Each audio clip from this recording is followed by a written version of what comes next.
Dr. Sean Collins. And he'll be speaking about blood flow restriction training today. Dr. Sean Collins is an associate professor at Lynchburg College and serves as the exercise physiology human performance laboratory director. He received his BS in exercise science from the University of Massachusetts and both master's in exercise science and PhD in exercise physiology from Springfield College. So please help me introduce Dr. Sean Collins.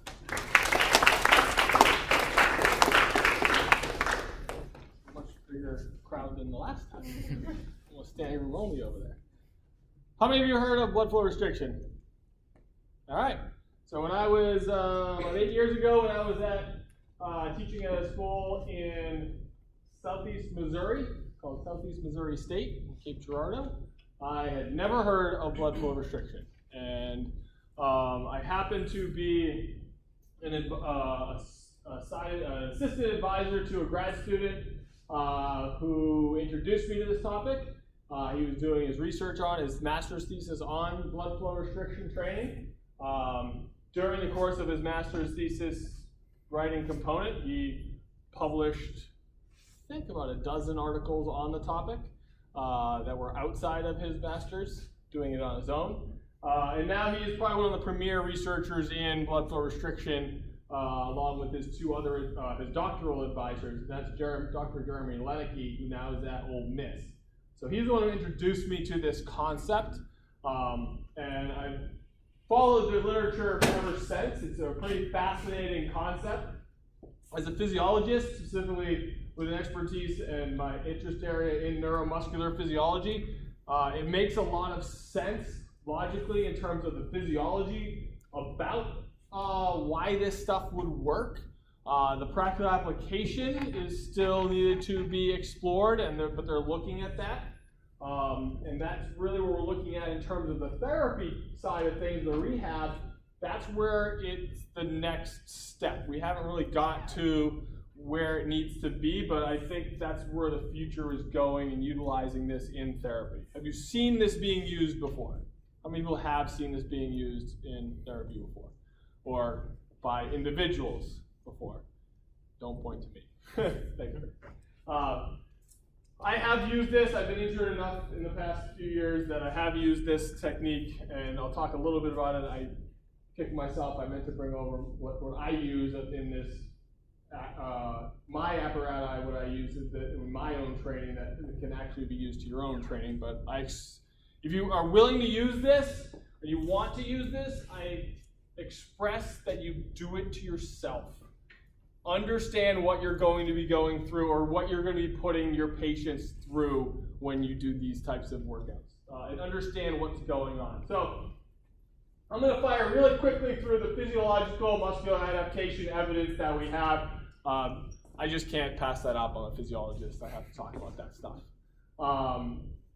So what we're looking, and I like to put pictures of the activities I like to do, and they're usually normal, not normal for the South and Virginia. So family's big into skiing. So when we look at sport, that's really where this came along as a result, specifically bodybuilding in there. But the idea of sport performance, movement performance, is swifter, higher, stronger. That's the IOC motto. But that's what we're looking for. We're looking at methods to get better at doing certain tasks. And the basic components that we're looking for is we want muscle growth. Muscle growth is the base at which we're going to develop some of the strength components that we need to do actual movement. So if you don't have muscle, you're not going, or muscle mass, you're not going to be able to produce force. You're not going to be able to produce force fast. So we need to change the tissue structure in order to get some of the benefits of that tissue into its proper function. Now, that's not the end-all, be-all. It's a multifactorial approach to strength. Strength isn't just about muscle size, even though it has that's the main focus. Everyone wants to get bigger. Well, guys, anyway, want to get bigger because that's how you're going to be able to produce more force. But it's not the end-all, be-all, but it does provide, we have some evidence that it does provide the basic structure tenets for improving strength. And how we get there is basically through the progressive overload. And that's what I'll talk about in a little bit, about how and why blood flow restriction, and that's where the blood flow restriction plays a role, especially with therapy, and where its future is in therapy, is how do we target that progressive overload expectation. Strength primarily is force production and power or rate of force development. And you need tissue to do that. You need some level of tissue structure to do that. And the last thing we have is we have our injury prevention, and the next step is the rehabilitation. I was actually at a conference where they discussed this concept of blood flow restriction related to limb salvage specifically, or limb salvage from the military. How do they keep muscle on the limb to make sure that the limb is still viable before they want to amputate. So basic physiological structure of muscle growth. So how do we get muscle growth? We have to have some level of muscular contraction. The more, the better. And it goes through a multitude of signaling pathways within the muscle or within the cells. So contraction triggers the growth through what we call an mTOR stimulation pathway and a myostatin inhibition pathway. That results in protein synthesis. At the same time, through muscular contraction, we have a production of metabolic waste products, which then trigger an avenue of mechanical signaling through the hormone system. So contraction is of its own growth factor, triggers hormone signaling, which obviously we talk about testosterone, growth hormone, IGF or IGF-1, or IGF and its 8 other IGFs that are out there, and insulin all play a role in protein synthesis components and signaling in here. But we also have a cellular swelling component, and that's relatively new in terms of the physiology. If I pump water into a cell, the cell feels like it's going to explode. What is this going to be its adaptation? Get bigger. Less chance of it going to feel like it's going to explode, so it's going to get bigger. As the cell gets bigger, it allows an avenue for more contractile proteins to go in there. Now, you can't just increase the cell swelling without getting some of these components happening as well. So obviously we know that without hormone signaling for protein synthesis, just having a large cell is not going to do anything for the contractile protein component. So what causes those metabolic components is a number of individual factors. So these 4 factors are the underlying principles for physiological metabolic byproduct production that results in the stimulation of contractile protein synthesis or protein synthesis. The first is reactive hyperemia, which is localized hypoxia. We squeeze a muscle, we naturally occlude or restrict blood flow to that area, triggering a drop in oxygen delivery, increase the demand in anaerobic metabolism, and the primary waste product is lactate, but really we're looking at is hydrogen ions. So bad hydrogen ions changing in pH, we're going to have some level of acidity that is going to drive the cells to somehow adapt to create less of that. We're also going to look at fiber type activation. Fiber type activation, we have, this is our nice little drawing of recruitment of fiber types, production of fiber types. We want individuals to be able to move through a large range of movement and force production capabilities.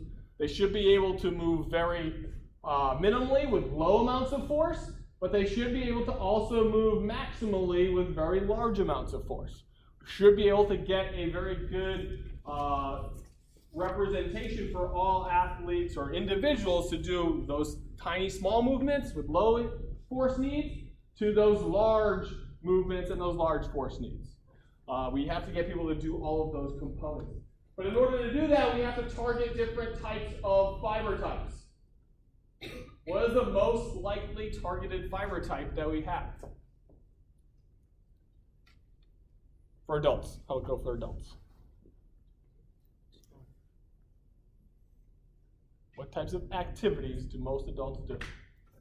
Standing, sitting. Type 1, nothing. 60% of the population does absolutely nothing.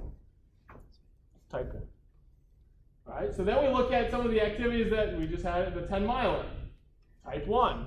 We're looking at type 1 endurance-based activities. That's very heavily, we're attributed to that. But we need to target those forces at speeds and high levels. We need to target those type 2. So we need to have some level of training that stimulates the use of type 2 fibers, which are very heavily anaerobic, as we know. So they're going to produce lots of force, but they take a lot of recruitment threshold to get there.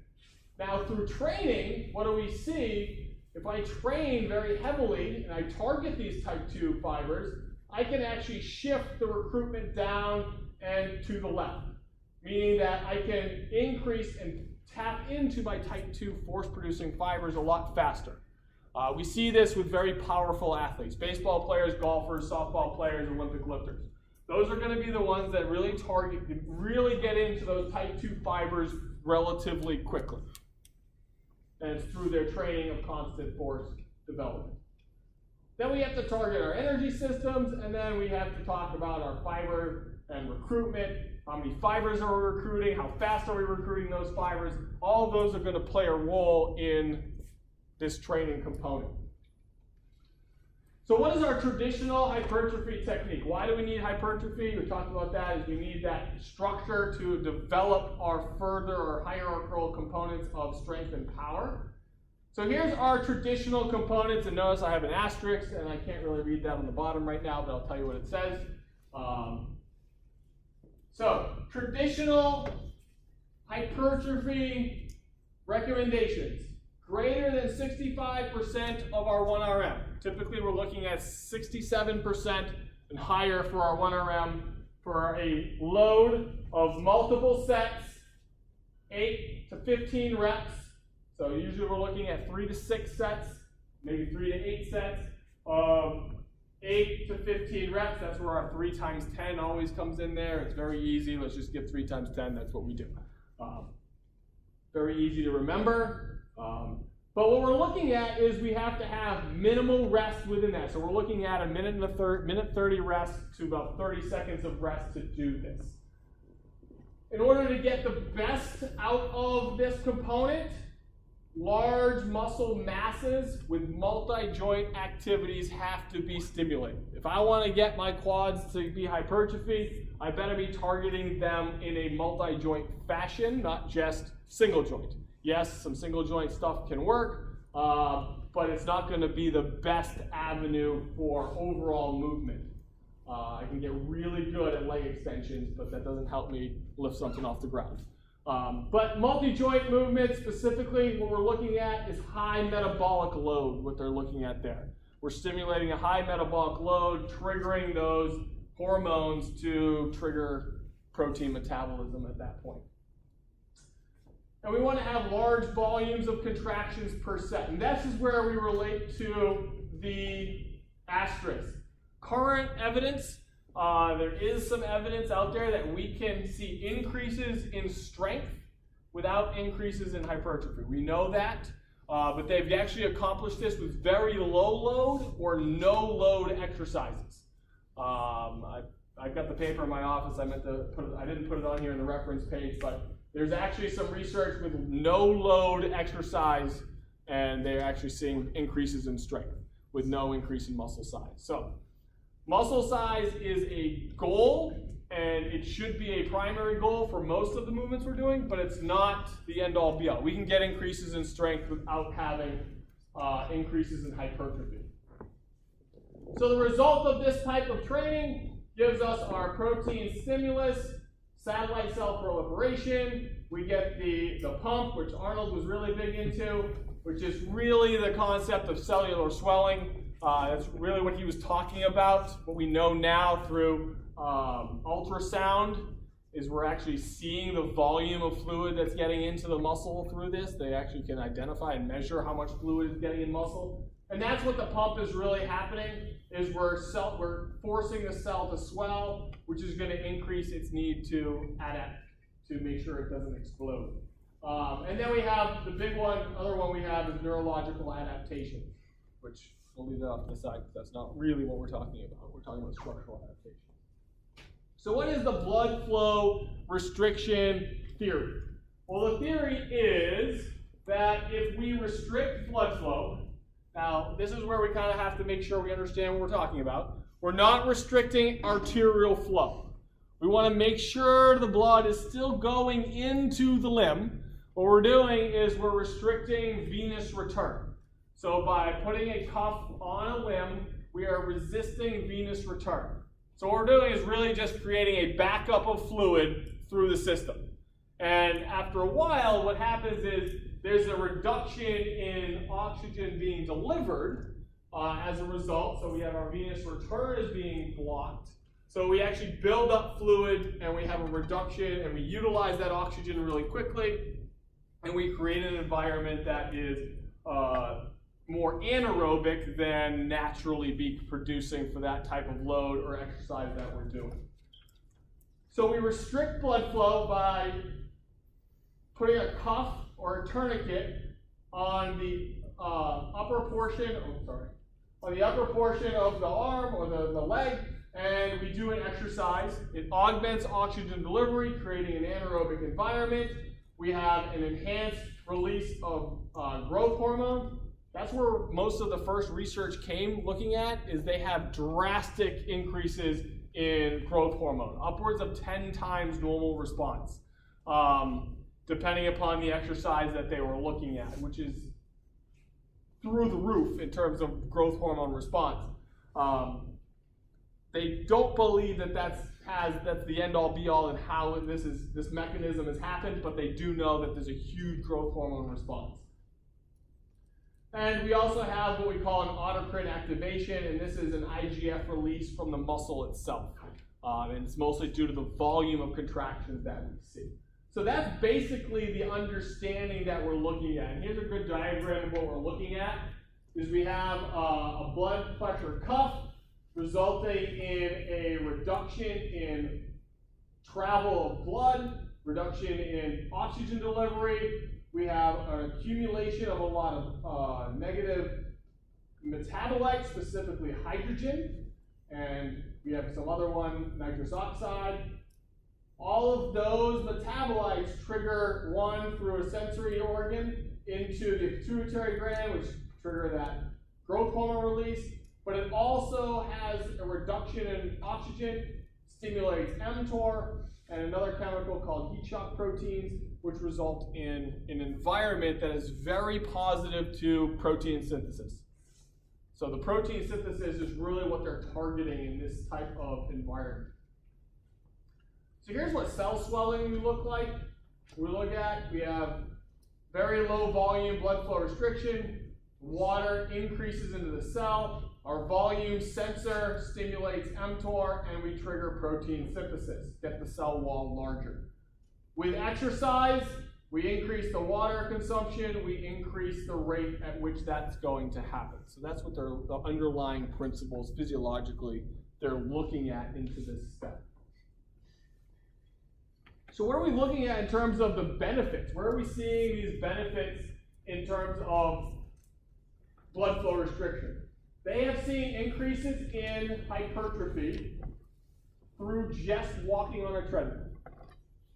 That's as low load exercise as you probably can get, and that you're probably going to stimulate in a clinic for the most part, unless you have an anti-gravity treadmill, which are really cool, but not many people have those. I think they go for about 65 grand.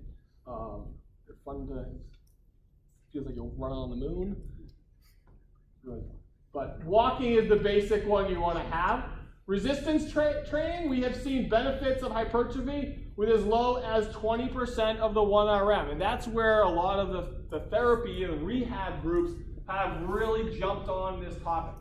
That they can now stimulate hypertrophy with something as low as 20% of your 1RM. So if you know what your 1RM is, figure out what 20% is, and realize you can get growth from that. And that's a relatively low load. Relatively low load. Hypertrophy can occur in as little as 2 to 3 weeks. Under natural circumstances, it's typically 4 to 6 weeks that we look at when we talk about hypertrophy under natural standards. So we're looking at that component is much longer than that 2 to 3 week component.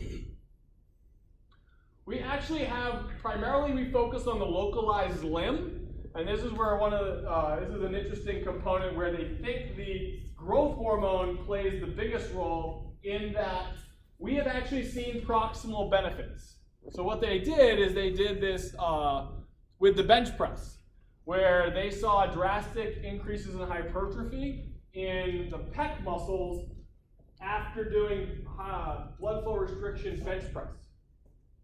Meaning all they did is restrict their arm blood flow, and they saw more growth than normal under a control condition in the pec. Same thing with the glutes, same thing with the low back, when they did lower body exercises.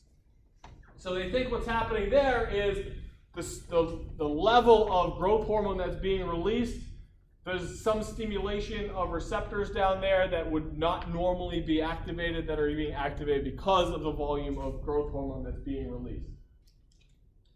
Rehab, they're looking at right now, this is the group that I talked about in terms of in Texas when they're looking at the limb salvage, is they're looking at no exercise needed in terms of, is this a possibility of restricting blood flow, maybe under bed rest, to maintain, not create hypertrophy, but maintain tissue volume.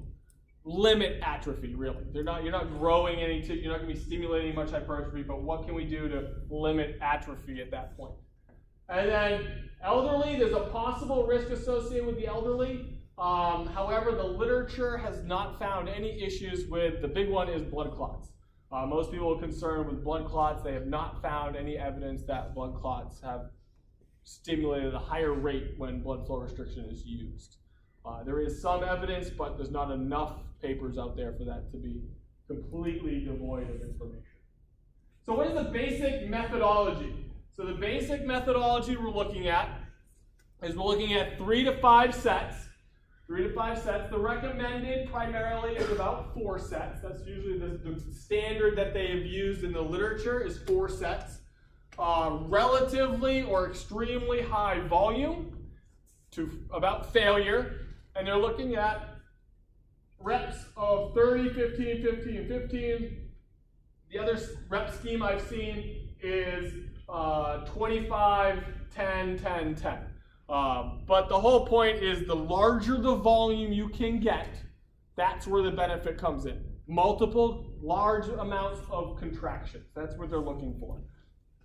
And during this time frame, you keep the cuff on the entire time. You don't take it off in between. Usually they're looking again at between 30 seconds and a minute rest in between. That's what they're looking at. Maybe even longer rest. And I'll show some other things after. Less is more, gentlemen.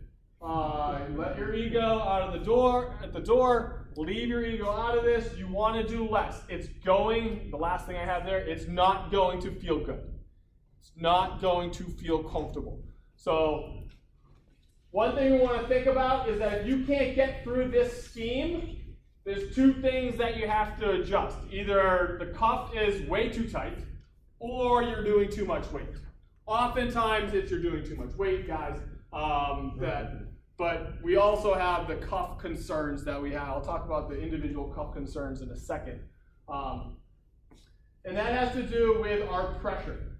There is an optimal pressure for individuals. They are actually, Dr. Leneke does have a formula to represent what the accurate pressure for an individual is. It does take into account size of the limb, what the limb is, upper body or lower body, and what the blood pressure is of the individual, and what the blood pressure is in a localized area. And that's something we don't do, right? We don't check the blood pressure of the lower limb, do we?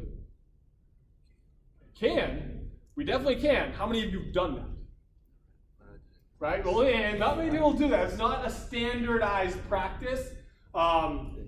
But Dr. Lenecke has looked at that as a factor. Knowing what someone's information is, you can put a personalized approach to what the pressure is. Now, if you don't have those capabilities, you don't have the expensive, I think it's $2,500 for a CAT2 device right now, not counting their certification class that they have to go along with it. You can utilize knee wraps, and knee wraps for the low legs or blood draw tourniquets, those elastic band, quick release tourniquets for the upper arm. Typically, you want to have a thinner band for the upper limb and a thicker or wider band for the lower limb. Knee wraps, typically we're looking at their elastic knee wraps. You can go get them at Dick's. And typically he recommends, and this is a study he did actually looking at the comparison of what we consider practical application versus clinical application of using a elastic band cuff versus the original, the Katsu cuff. Same lactate response through both mechanisms at both same volume using a 7 out of 10 tension and on the upper quad to get the same result as the Katsu. So this does have a practical approach to using this. You can do this practically if you just get some basic stuff if you want. Now, I don't know if I'd recommend that at the clinic, but for your individual use, you can definitely do it. And it's definitely been shown to be used, so that's the benefit. It has been shown to be safe. What other issues happen in a clinic and legal issues that may play a role may drive you to take a much more conservative approach and just get the pieces of equipment. But the big thing I want to point out is it's not comfortable. It is not a comfortable experience. I do have knee wraps in my office. I do have a tourniquet, arm tourniquets in my office. If you're ever willing to want to try it, I'll gladly show you how to do it. But it's not a comfortable experience. If you want to see all the veins in your arm, it's great. Definitely get all of them. So what is the evidence that we have? So this is the piece I added from the one I shared earlier is there is a lot of evidence to what we're looking at. So this is the comparison between low resistance training to volitional fatigue with or without blood flow restriction. Now we're looking at 1 RM, we're looking at power at 30% 1 RM, 60% 1 RM, 90% 1 RM. We're looking at muscular endurance, thigh circumference, and then we're looking at a number of different other activation components in terms of we're looking at lactate here. But what we see is on all of these graphs, the black bar, which represents BF, blood flow restriction with exercise, is increased in all of these other than muscular endurance. So if we're looking at strength, power, components, we're going to have a use in this in the field. That's what we're looking for. Increase our 1 RM, increase our power component, increase my thigh circumference, and obviously we're going to have our metabolic responses over time. Blood flow restriction increases all of those other than muscular endurance, which makes sense. This is another view. We're looking at cross-sectional area of tissue. We have superficial and deep. We have our control. We have our blood flow restriction. We have eccentric exercise. We have blood flow restriction with eccentric exercise. You actually see the changes in cell structure at the microscopic level. So here we're looking at biopsies. We're looking at increases in cell size under a microscope. And we'll notice that control is less than blood flow restriction. Eccentric exercise, which is what we know in the basic literature as the highest level of hypertrophy driving factor, is eccentric loading. But then we have eccentric and blood flow restriction, even more of an increase in cell size. So what are some areas where we've seen increases in hypertrophy? This is just a summary. We have squat and leg curl, bench press, walking. Thigh increase percent change. In walking, 3.8%. So a almost 4% change in size of the thigh through MRI. So this is Takeshi Abe's group. This is Dr. Abe. I don't know what they're doing in Japan, but they have access to MRI machines as lab components in basic university settings. I don't know if that happens in the United States unless you are a medical hospital. But they have access to MRI right here in their labs. So squat and leg curl, we have 7.7% change in the quadriceps. The triceps surae, 1.2% change. Glutes, and this is where we got that proximal change. 9.1% change in the glutes. Doing 20%, and that wasn't even the one that's getting restricted. Down here we have the bench press, pec, 8.3, tricep, 4.9. So there's obviously a change in percentage of growth in terms of size, muscle size. We're looking at 20, 30, and 30% of our 1RM. So really low load, high volume, still having a lot of changes in terms of those percent changes. Here's the Katsu walk over the course of multiple days. This is where we're looking at muscle and bone cross-sectional area. So this is an interesting view of what we're looking at. So not only are we seeing muscle changes, but we may also be seeing some bone changes. Why that's happening, they haven't figured that out yet, because we know the strain is probably not there. But obviously they had some rest days on Sunday. But over the days, over multiple days, we see control walk, no change in muscle cross-sectional area, but over the course of 20 days, we see drastic increase, so almost 6% increase in cross-sectional area, and then a 2-day post, still about 5%. So that drop off is probably change in cellular swelling. Water's being moved out of the cell at that point. Here's the other one. Now we're looking at strength, specifically isokinetic. And here's where they're looking at the therapy. This was the last post. This is the last part I'm going to talk about, is the therapy. And I actually saw this with a former student here who had an ACL injury, one of our former students from ex-phys. So we have bed rest, not doing much of anything. Get up, do some walking, and then you add your resistance training. So where are we going to see our muscle size changes? Under our natural environment, we see a reduction in muscle size during bed rest. We see no change in muscle size in the walking, and we rely on the resistance therapy component to actually develop the muscle size that is needed. Now, we're trying to increase muscle size just to get it back to where we were pre-therapy, right? Or pre-injury. Well, what if we figure out a way to limit atrophy during phase 1? Isometric exercise under blood flow restriction. What's going to happen? That's where the next step is. They haven't really looked at this yet. This is the hypothetical use of how early could we possibly do this? I saw this that the student posted a video, and she's, I don't know where she is now, but all she was doing was she was laying in the bed and she was just doing isometric quad contraction. She's right before her ACL repair surgery. Now, what if you were doing that we have some students over there that on the soccer team, they have ACL tears. They tore their ACL in preseason. They're going into surgery next week. It's been over a month. It's been over a month since the injury till now.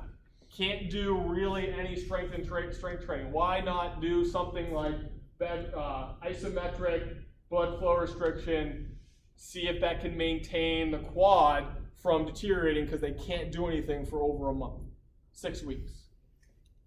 So they're already starting to experience that atrophy, and that's an athlete. Now the soccer athlete has to get back to their muscle, back to original, and then strengthen to match where everyone else is. Likelihood that that person's going to be injured somewhere along the line post-surgery is drastically increased. And actually, this person I'm talking about, this is the second year in a row she's done the same injury. With the same time frames, too. Preseason, waited a month and a half before she actually got repaired, did her therapy. Maybe she wasn't back to where she needed to be before she started the game. But there's that possibility. Then walking, blood flow restriction, and then resistance training with blood flow restriction. So some of you have already seen this happen in therapy. We've gotten this. What can we do in therapy? We have these, I'm looking at them over there, those weighted ankle things. That's a relatively low load, but can we trigger a benefit with some level of blood flow restriction to allow for that load to actually do something to the muscle, not just to the joint that we're looking at, making sure the joint's going through full range of motion. This was on ESPN. This is Dwight Howard. Yeah, Dwight Howard. Whatever. Basketball player, center. Problems with his knees. Later on in his career. We're not going to have him, as a strength and conditioning professional, we're not going to have him squat. Not going to go well. But we have to get him to maintain or keep that muscle viable in terms of his strength. Well, let's figure out a way to do low load exercise with blood flow restriction to maybe lengthen the career with those knees, with knees that have issues. That's a really good one. That's a 7-footer, so that's a pretty good example of utilizing this with multiple applications. But he's not injured, but he has some issues in terms of he's still playing, but he can't risk doing high load exercise with his knees over and over again, so let's play a role with blood flow restriction. And I'll share this with everyone, but here's the recommendations for utilizing blood flow restriction. This is the recent flow chart that we come up with, is making sure when to use blood flow restriction. When is it possible to use blood flow restriction? Does the individual have any contraindications for blood flow restriction? Yes. If the patient has some issues, we get rid of it, but apply moderate on the limb alone, move up to weight, and then we can go through different ways. So I'll share this with you to look at the actual recommendations that they have. Any questions? Yes? No. The answer is there are. So what's your area of long-term effects?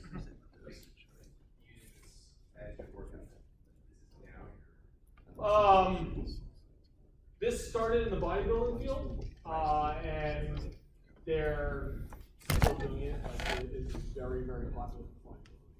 They do it all the time. It has moved into performance athletics, but the most athletics that I've seen it be in is warfighter, and that's a totally different game. Have to go, so I don't know about.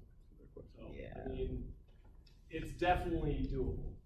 You can ask after. I mean, it's a tool. So, but the one thing we have to remember is if we're looking at athletics, we also have to think of what external forces we're going to be experiencing, and we have to mimic those. We have to mimic to the best of our ability those experiences in training sessions. So it's not primarily a role that we would play. But like I said, with something like Dwight Howard, we can utilize that in a specific area or a specific subset to help target an area where he may feel weakness, something like that. So just to let y'all know, it's 3:25. So if you need to get to another session or whatnot, yeah. Are there benefits more with the larger Olympic style lifts versus the single push? That is a good question. I don't know. I'll have to check. I'll have to check with Jeremy on that. I know they've looked at it. I haven't read whether or not there's a. I don't think they've ever compared. I'd have to go look at multiple papers that can actually compare. Best place to actually apply for it is it like The only place you ever apply it is upper arm, upper leg. That's is it. there a particular place like mid High up as you can. High up As you can. Yep. Right. Yep. As high up as you can. That's the only place to do it. Even if you're doing just calf work, you don't want to blood flow restrict calf. You want pain? There you go. I've done it. And Jeremy yelled at me.